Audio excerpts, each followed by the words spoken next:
தமிழுக்கு நிகர் தமிழே, தமிழனுக்கு நிகர் எவரே. 2 அடியில் நம்மால் எதுவும் செய்ய இயலாது என்று எண்ணும் மனிதனிடத்தில் 2 அடி குரலில் எதையும் நம்மால் செய்ய முடியும் என நம்பிக்கையை ஊக்குவித்தது திருக்குறள். வணக்கம் குழந்தைகளே. வணக்கம் பகலவன் ஐயா. இன்னைக்கான குறளை நம்ம பார்ப்போமா? ஓ, பார்க்கலாமே. சரி, பாடத்துக்குள்ள போலாம். இன்னைக்கான குறள் அதிகாரம் 108 கயமை. குறள் எண் 1071. மக்களே போல்வர் கயவர் அவரன்ன ஒப்பார் யாங் கண்டது இல். ஐயா, நீங்க சொன்ன இந்த குறளோட பொருள் என்ன?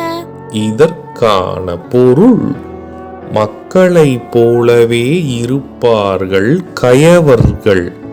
மக்களை அவர் ஒத்திருப்பது போல வேறு ஏதும் எவரும் ஒத்திருப்பதாக தெரியவில்லை.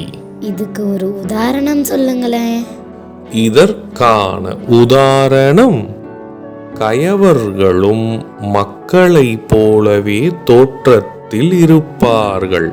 மக்களோடு மக்களாகவே உள்ளத்தில் கெட்ட எண்ணத்தோடும் வெளித்தோற்றத்தில் நல்ல முகத்துடனும் இருப்பார்கள். இப்படி இருவகை கொண்ட குணத்தை மனித இனத்தில் மட்டுமே காண முடியும். நான் சொன்னது உங்களுக்கு புரிஞ்சுதா தீரன், இலக்கியா?